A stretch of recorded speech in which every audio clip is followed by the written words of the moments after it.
سب سے پہلی پوچھ قیامت کے دن نماز ہے، سب سے پہلی پوچھ قیامت کے دن نماز ہے۔ اسلام اور کفر میں فرق کرنے والی چیز وہ نماز ہے۔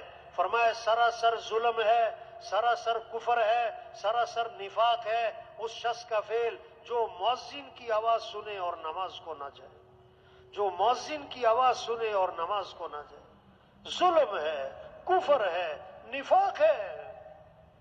آپ نے فرمایا نماز میری آنکھوں کی ٹھنڈک ہے، نماز میری آنکھوں کی ٹھنڈک ہے۔ فرمایا جو صبح جو مسجد جاتا ہے اس کے ہاتھ میں ایمان کا جھنڈا ہے، اور جو صبح مسجد نہیں گیا اٹھ کے بازار جاتا ہے اس کے ہاتھ میں شیطان کا جھنڈا ہے۔ اب شیطان پر تو لعنت ہے جو شیطان کا جھنڈا لے کے پھرے۔ توبہ توبہ توبہ، اللہ سب کی حفاظت فرمائے۔ یہ محنت ہو رہی بھائی، ہمارے مسئلوں کا حل نماز ہے۔ ہم سب اللہ کے محتاج ہیں۔ پہلے اللہ کے سامنے سر جھکانا، ماتھا ٹھکانا، ہاتھ پھیلانا، پھر اپنی دکان دفتر کاروبار جانا۔ اللہ کے محتاج ہیں ہم، اللہ کے بغیر کچھ بھی نہیں، ہم اللہ کے بغیر کچھ بھی نہیں۔ آپ لاکھ کما لو محتاج کس کے ہو؟ کروڑ کما لو محتاج کس کے ہو؟ 10 کروڑ کما لو محتاج کس کے ہو؟ وزیر اعلیٰ بن جاؤ محتاج کس کے ہو؟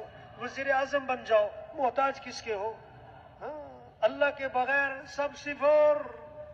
ایک لکھو پھر لگاؤ صفر، 10 دوسرا صفر، 100 تیسرا صفر، 1000 اب صفریں لگائی جاؤ۔ 1000، 10,000، 1 لاکھ، 10 لاکھ، 1 کروڑ، 10 کروڑ، 1 ارب، 10 ارب، 1 کھرب، 10 کھرب۔ اب ایک ہٹا دو، ایک ہٹا دو، پیچھے رہ گیا صفر صفر صفر صفر۔ لاکھ کماؤ، کروڑ کماؤ، 1 دکان، 10 دکان، 1 فیکٹری، 10 فیکٹریاں، 1 پلازہ، 10 پلازے بناؤ، 1 ڈگری، 10 ڈگریاں لے لو۔ اللہ کے بغیر سب صفر۔